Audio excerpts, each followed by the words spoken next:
Ассаламу алейкум. Мир вам всем, душе и вокруг себя.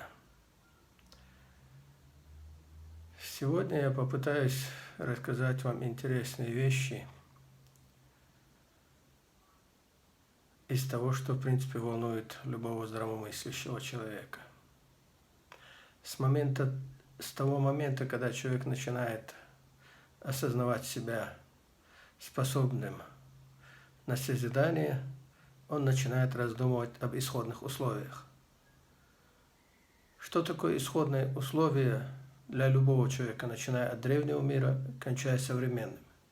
Исходные условия – это инструменты, это среда, это доступ к технологиям и доступ к ресурсам. Вот эти исходные условия, они у людей всегда разные. И в этом иногда большинство людей считают, что это является теми причинами, на основании которых они не достигли успеха в жизни. Хотя это не всегда те причины. И тот вопрос, который поднимает в этих вещах, почему кто-то успешен в жизни, а кто-то не успешен, всегда воспринимается вопрос справедливости. Справедливость была важна во все времена, особенно справедливость социальная. Что я подразумеваю под социальной справедливостью?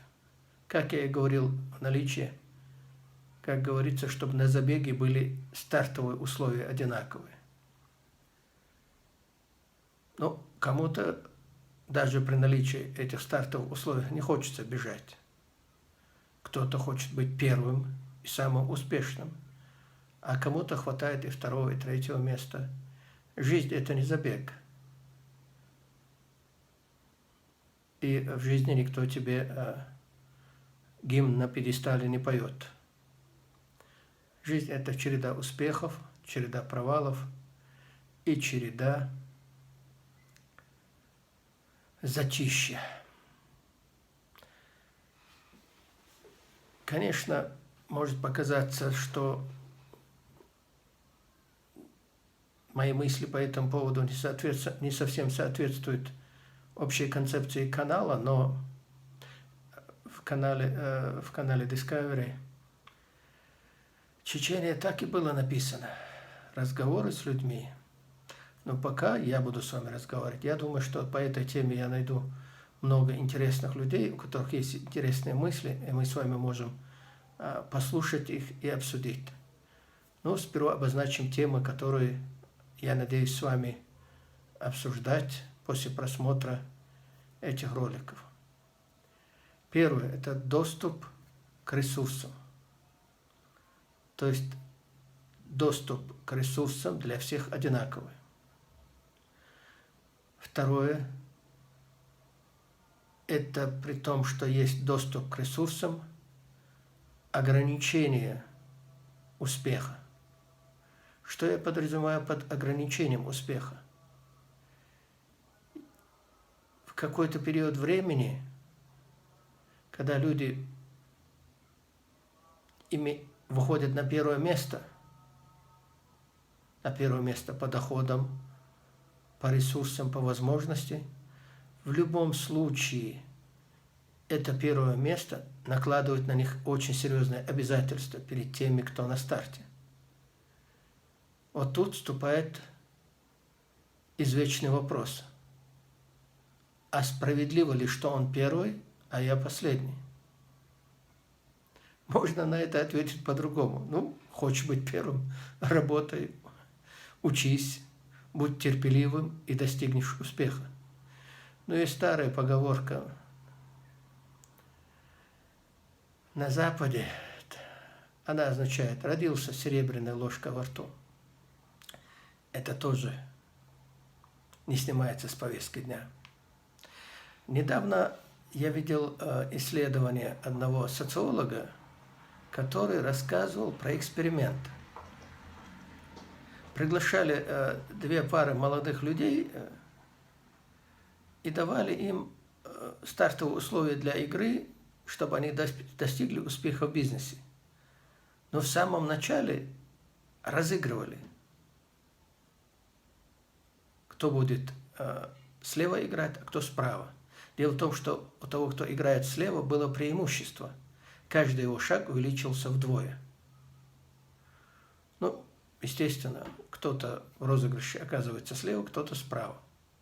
Так у обоих были одинаковые условия, но в процессе игры тот, который имел преимущество, увеличил 2 раза свои успехи, он начинал понемножку об этом забывать. И не было ни одного случая, как говорит эксперт, который провел это исследование, чтобы тот человек, который слева, имея стартовые условия другие, в процессе игры не начал нагнетать ситуацию, мягкими намеками обижая того, кто опаздывает. Типа ты потеряешь все свои деньги, типа того, ты все равно меня не догонишь. И это мягкое давление – это психологический тип поведения людей, когда он становится успешным. Есть еще в России другая поговорка, которая говорит: если ты такой умный, почему не такой богатый? То есть наличие ума привязывают к наличию богатства. Я думаю, что многие не согласятся с этим. В общем, концепцию вы поняли. Каждый раз общество, когда социальное неравенство, то есть социальное неравенство в том смысле, что определенный процент населения владеет всеми ресурсами, а остальные просто выживают, и есть, чем больше этот разрыв, тем больше вероятность социальных катаклизмов в виде революции, трансформации и, как говорят в России, народного бунта. Интересен опыт, очень интересный опыт справедливого распределения социальных благ и доступа к ресурсам, которые смогли осуществить народы, которые населяли Чечению в конце 13-го, начале 14 века. Чтобы понимать исходные условия, нужно уйти в историю. Тот период, это был период развала Монгольской империи в конце 13 века. По крайней мере, на территории Северного Кавказа Монгольскую империю разгромил Тамерлан, то есть руководитель среднеазиатского государства. Но что происходит, когда какие-то внешние силы в лице империи или государства, или соседей, силы захватывают территорию проживания определенного народа, и их волнует только получение дивидендов с того, что они завоевали этот народ и эту землю. Им нужны, как говорится, налог-инспекторы, то есть люди, которые будут с покоренного народа собирать условную дань. Если эта ситуация длится очень долго, то эти налог-инспекторы, они имеют какие-то отчисления с этих собираемых денег, в конце концов становятся кураторами правового образа жизни, кураторами социального образа жизни, потому что они представляют силу, которая окончательной инстанции решает все вопросы. И в конце XIII века, в связи с тем, что эта сила была разгромлена и отступила, эти люди, которые от имени Монгольской империи правили условно чеченцами, оказались невостребованными. новой ситуации. То есть нет того хозяина, который просит, чтобы они собирали деньги, и те люди, которые раньше их собирали, они просто их не отдают. Они решили самостоятельно распоряжаться. Тогда эти условные налоговики решили стать сами властителями конечной инстанции. И, естественно, это возможно только при наличии двух ресурсов – силовых и финансовых. Силовую поддержку они имели уже, то есть у них были определенные команды, с помощью которых они собирали эти налоги.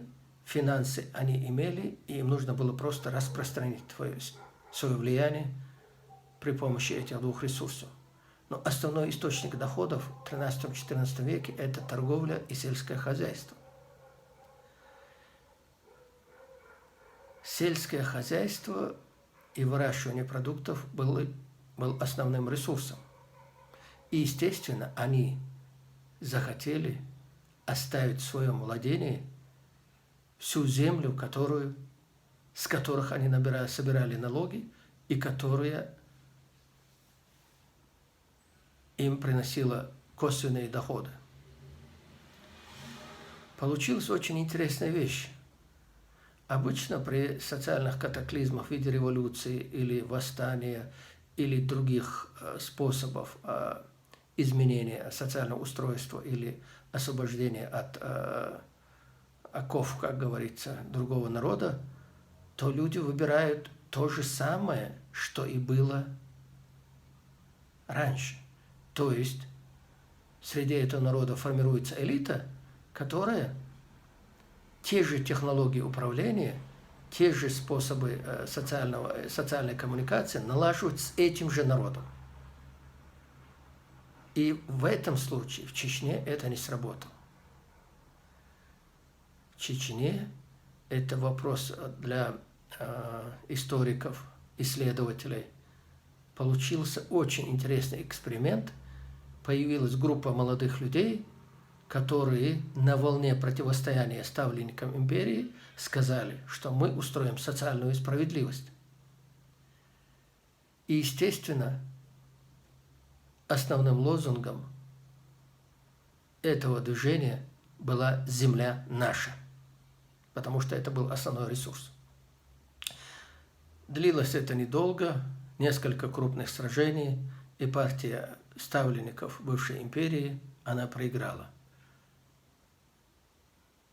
Да, война была выиграна, но дальше надо было налаживать мирную жизнь. И как же они это сделали? С позиции тех времен, с позиции того научного, технологического и развития и состояния общества, они сделали очень интересный социальный эксперимент, когда они сказали, что земля не будет больше принадлежать частным собственникам. То есть они закрепили землю за общинами. То есть землей начали владеть не один человек, не два человека, а та община, которая проживает на этой земле. То есть вопрос частной собственности на землю был отменен. То, что было в империи. Дальше самое интересное. Это основной ресурс, и они с помощью этого ресурса должны зарабатывать и кормить своих детей. Вопрос распределения земли. То есть они отвоевали эту землю и имели равные права на эту землю. И никто из них не захотел стать основным владельцем, как было раньше, и нанимать других, как работников наемных. Они сделали очень интересный эксперимент. Они начали разыгрывать каждую весну земельные участки. То есть наступал весенний период, когда нужно было засевать землю, община выходила на улицу и разыгрывала, можно сказать, лотерею. Каждый тянул бумажку или перо, или стрелу, не знаю, каким образом они разыгрывали, но факт, что они разыгрывали право владения до осени, в частном владении, до осени определенного куска земли. И еще интересный момент социальной справедливости. Они распределяли землю в зависимости от количества детей. То есть, если у тебя 4 детей, значит, тебе 4 земельных участка. Если 5, 5 земельных участков. Если сыновья выросли и отделились со своими семьями, то ему отдельно. То есть, как говорится, сколько нужно для того, чтобы прокормить и вырастить детей, столько и выделялось. И интересная особенность такого способа распределения земли, никто не мог сказать, что у него лучше земля, а у меня хуже, потому что в следующем году эта земля попадала к тебе или уходила от него. То есть даже в отношении качества земли был у тебя шанс, и он разыгрывался.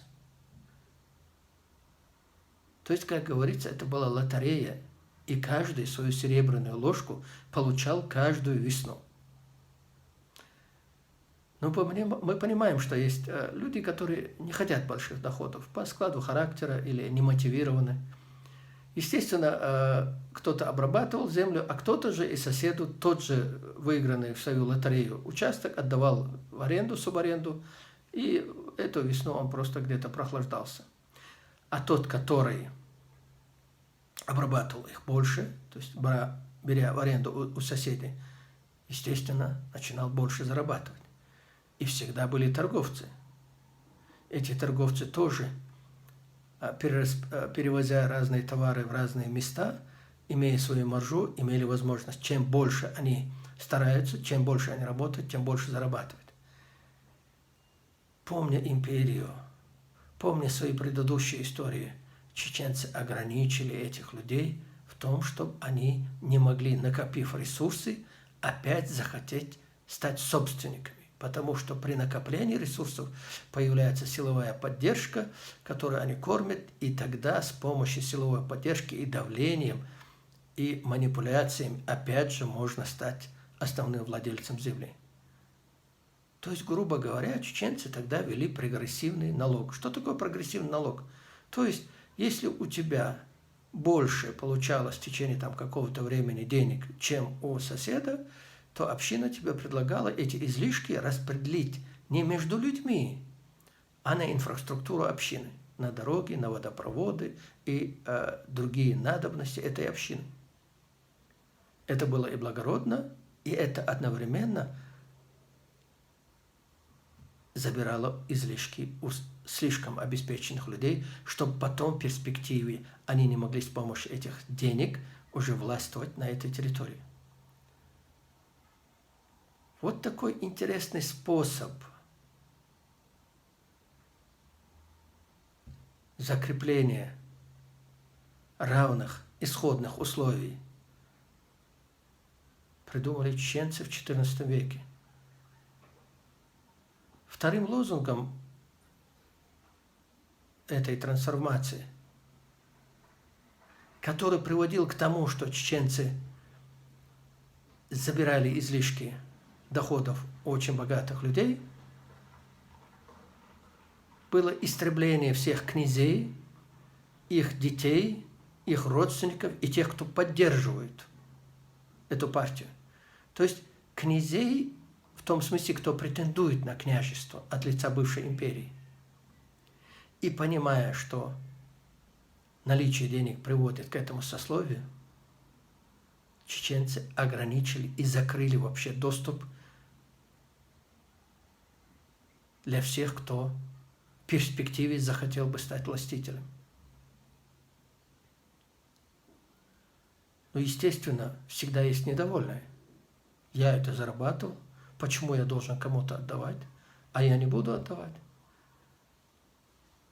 И, естественно, он находил каких-то сторонников. И в этом смысле община решала эти вопросы очень интересно. Она их просто изгоняла. Как сегодня в Европе, если бизнесмен считает, что прогрессивный налог на избыточную роскошь является слишком высоким, он переезжает в другую страну.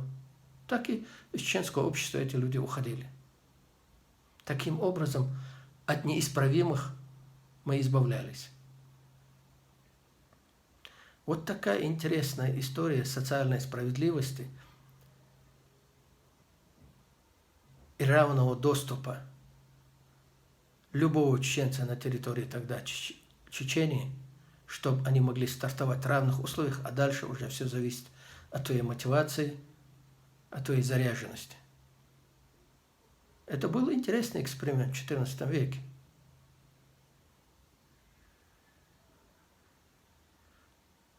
Вот такие интересные вещи происходили. И эта память об таком распределении социальных благ и социальной справедливости в чеченском народе до сих пор живет. И до сих пор еще остается эта память, что эта земля, она общая, она не твоя и не моя. Но дальше уже вступает, конечно, следующая стадия размышления на эту тему, что земля принадлежит Всевышнему. Вот так вот от социальной справедливости мы ушли к опыту XIV века, который был локализован здесь. Я других таких опытов не знаю.